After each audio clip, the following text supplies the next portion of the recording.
Dans la Garrigue, à 20 minutes de Montpellier, Beaulieu a été privé de commerce pendant 5 ans.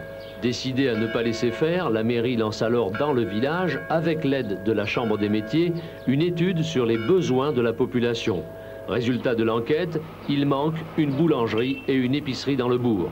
Aujourd'hui, elles existent et les gens n'ont de cesse de rappeler que sans commerce, les villages glissent peu à peu, sournoisement mais sûrement vers la mort. Que la vie revient aussi avec eux. Il y a des gens qu'on ne voyait pas depuis longtemps et qu'on retrouve dans l'épicerie, on fait la blaguette un petit peu, voilà. C'est ce qui est intéressant. On se rencontre le plus à l'épicerie, à la boulangerie, on discute, c'est vraiment vivant. Hein. Quand je suis arrivée à Beaulieu, ça fait de cela 3 ans, il n'y avait que la boulangerie et il ne fallait absolument rien oublier dans ses courses, sinon vous étiez obligé de retourner à Sommières ou à Castries. Maintenant vous avez tout sur place, c'est extrêmement pratique.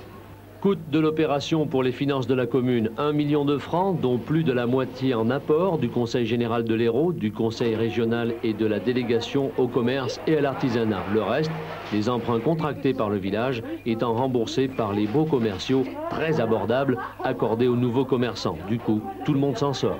C'est indispensable. Un village sans commerce, il meurt. Moi, je vois là, tout autour de nous, il y a quand même pas mal de villages où il n'y a pas de commerce. Et bien, il n'y a pas de vie, il n'y a pas de vie associative, il n'y a rien. Il n'y a rien, les gens ne se rencontrent pas.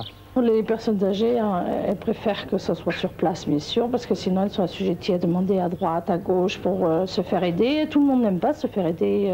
Elles aiment être indépendantes, rester sur le village, ne pas aller ailleurs. Les gens qui participent à la réussite des commerces en milieu rural, c'est des gens qui veulent s'intégrer, qui veulent vraiment faire vivre le village. Beaulieu donc que ces 1000 habitants ne veulent pas abandonner pour vivre en ville. Voilà donc de nouvelles mesures annoncées par le ministre du Commerce et de l'Artisanat. Et en ce qui concerne l'opération de cette édition de 13h, SOS Village, à l'heure actuelle, on en est déjà à peu près à une petite centaine de réouvertures de commerce dans une centaine de villages français.